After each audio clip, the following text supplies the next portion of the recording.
Hey guys, it's Arissa. Welcome back to my channel. Hope you're doing well. Hope you had an awesome Christmas if you celebrate Christmas, or just having a good week if you don't. Today we are talking about some products that I don't feel passionate about one way or another.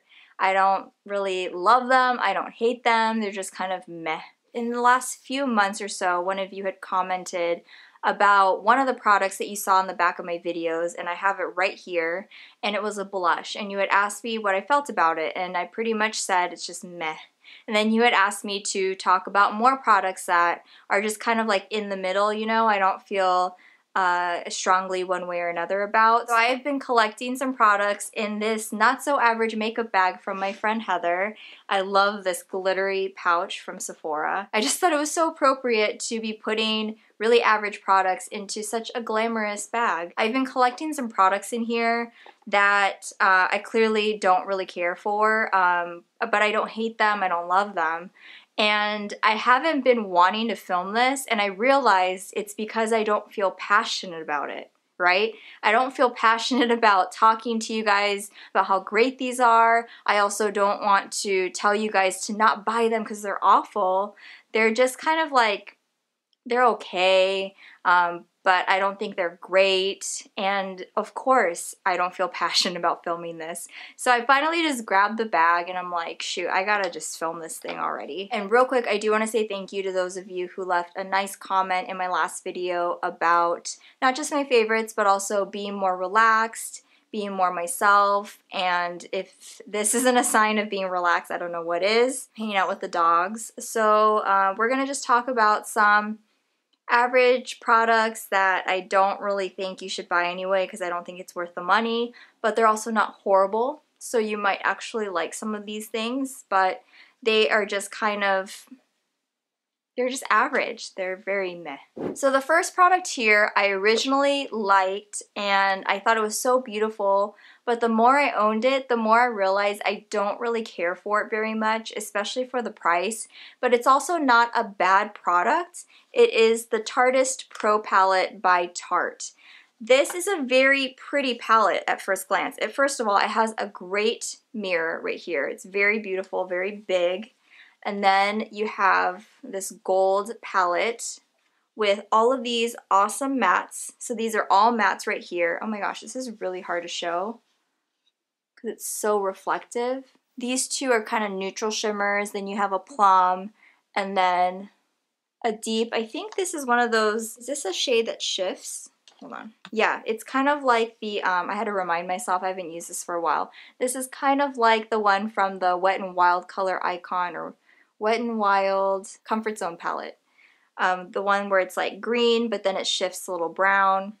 So these are cool shades. And then you have this one, Ethereal, that is a nice bronze, and they're beautiful. Am I convincing myself that this is a great palette all over again? I don't know. At first glance, and also swatching them, I think this looks like a really pretty palette, but I haven't really used it a lot since I purchased it. It just sits there. I never want to grab it. And I also think that they don't particularly blend that well. I also think there are too many colors in here for me to want to grab it all the time. But then again, I still grab like a Morphe palette more than this, and Morphe palettes tend to have a lot of shades. I also grab the Makeup Revolution Emily Noel 83 palette a lot compared to this. So I don't think it is the size. I just don't really grab this, and I don't love it that much, but it is a good palette. This is a very odd video. I don't really know how to describe these things because they're okay. You know, they're not bad products. I just don't really love them. If you have this palette, let me know what you think of it. Do you love it? Do you not really like it either? Just let me know. This is a very odd video. I'm gonna go wipe these off. Okay. So this next palette I did use a lot at first, and you'll see that I've hit pan on one of the shades. And initially, I think in the summer when I got back to YouTube, I really liked this palette. And this is, oh my gosh, it's so dusty. This is the Lorac Pro Matte palette. This has only matte shades, obviously, Pro Matte. And at first glance, this looks great for me. The thing with this is it's so powdery that it didn't take a lot of applications for it to hit pan. I started to notice the color transfer on my eyelid whenever I used that black. Just over time, I would see black eyeshadow like up here on my eyelid, and then I realized this is way too powdery. I used to be such a big fan of the Lorac Pro palette, you know, the original one that's twice this size. I haven't owned that in a while, so I couldn't tell you how much I love it compared to this. But yeah, I used to love that thing, and to me, this is way too powdery and I just haven't touched it. But at the same time, I don't want to say that it sucks or I hate it, because I think overall it is a really good palette, and for a while I was using it a lot. It's just I realized that with the amount of black eyeshadow I use, this didn't work for me. But a lot of people don't really like having black eyeshadow on their eyes every day like me, so you might enjoy the rest of this palette just fine. So it really depends. That's why I don't want to flat out say that this shadow or this palette sucks. I don't recommend it. And maybe I'm just heavy-handed with the black eyeshadow. Who knows? Now for the face, this is the Milani Prime Correct Face Primer, light to medium skin tones, oil-free. I really wanted to like this. I have to remind myself what this is like because it's been a long time. I have a feeling this is going to get really watery unless I shake it up. Oh no, it isn't. Okay, so it's an orange tinted primer. I don't know if you can see that. It's orange because it's supposed to diffuse discoloration and minimize pores. I liked the concept of it, so it is definitely like that orange tint. I like the consistency of it, or the texture. It's very similar to Benefit Professional, but that's about it. This really didn't do anything for me. If you have luck with this, let me know. Maybe you like it for discoloration. They do have other versions of this. The pore minimizing didn't really do anything, but then again, like, it didn't break me out. It didn't make my skin look bad or anything, and it's not very expensive, so I wouldn't say this is an awful product. I really don't recommend it. It just didn't do much for me. So I don't know. I think some of these are a little bit more meh than others, but I'm still going to just include it. Hi Zoe. I'm still going to include it in the meh category. Oh, I love Milani's. Oh, okay, Zoe, thank you. I love Milani so much, but I have two more Milani products, right? Just two more? Yeah. Two more Milani products that I wanted to mention. Zoe keeps giving me her paw. So this is the Hypnotic Lights Highlighter in Flashing Light 04. I think that's what it's called.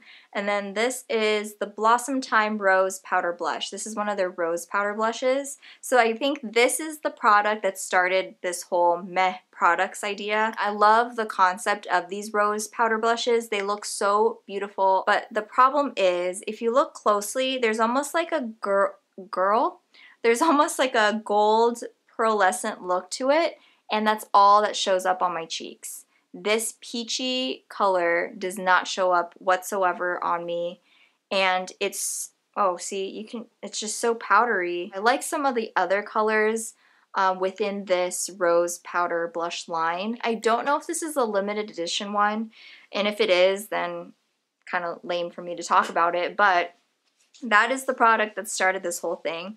The concept of a meh product is this right here.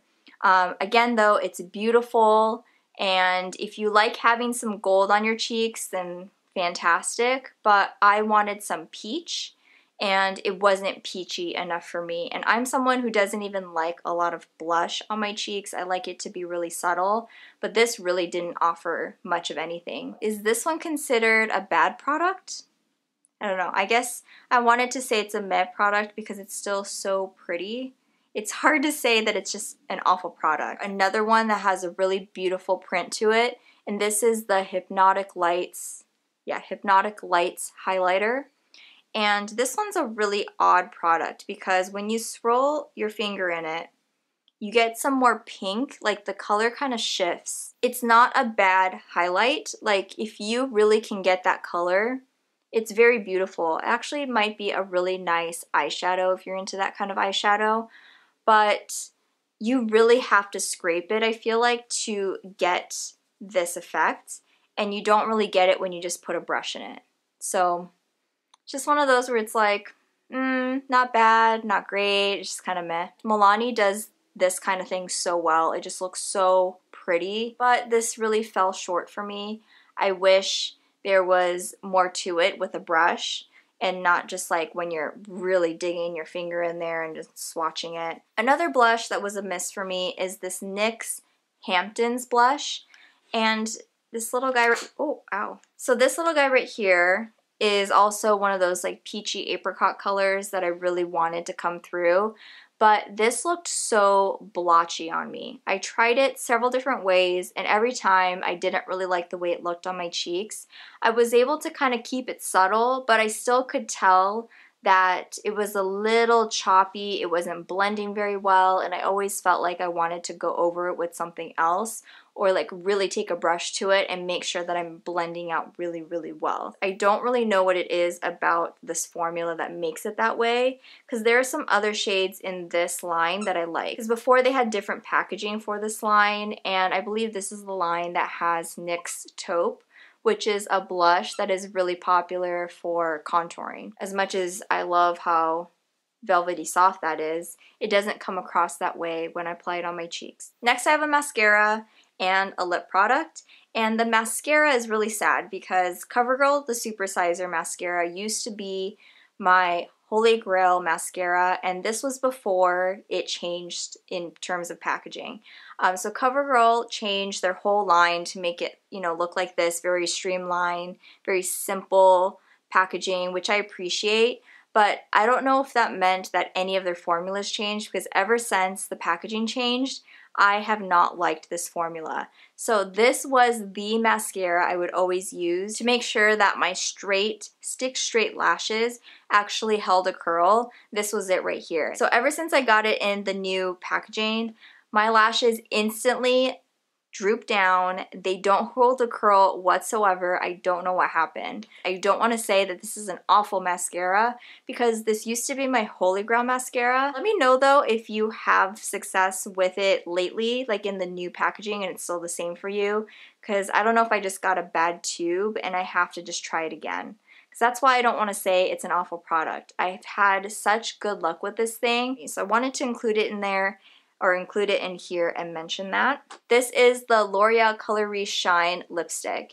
I have a few of these and I love these lipsticks, but this one shade in particular, this does not work for me. But when I swatch it, look how beautiful that color is. But when I put it on my lips, it just sits on top. It doesn't blend very well into my lips. Oh my gosh, is it because peach just doesn't work for me? Didn't want to say that this is an awful product, because I love these Color Shine lipsticks so much. So if you can make this shade work for you, fantastic. I never said what shade it is. Shining Peach.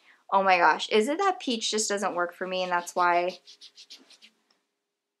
I don't like all these peach products? Maybe it's just a coincidence, but some of these are falling under the same category. I don't know.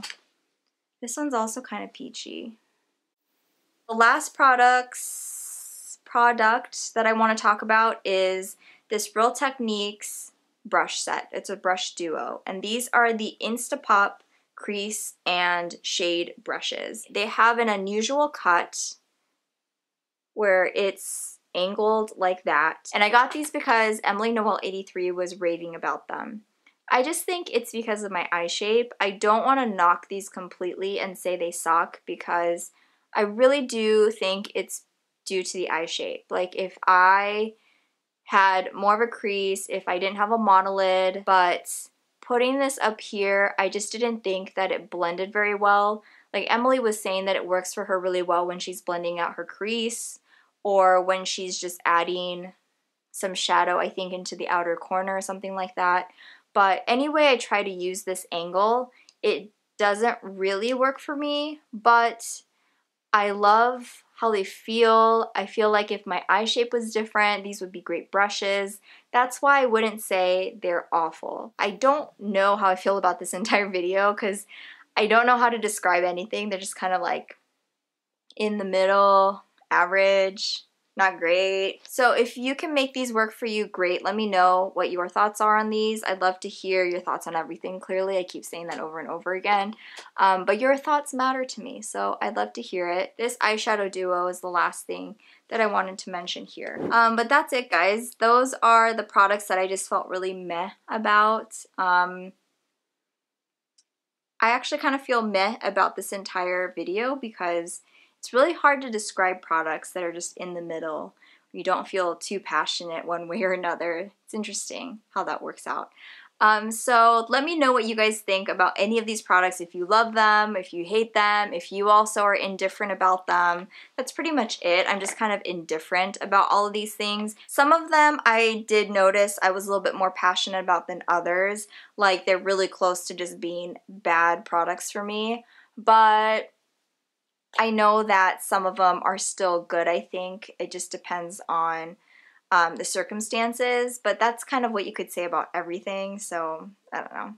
I just think that they're not bad products. They're just not really working for me in this particular moment. So yeah, thank you guys so much for watching this really meh video, and I will see you guys again soon, I think. Happy New Year, so I'll see you guys later. Bye.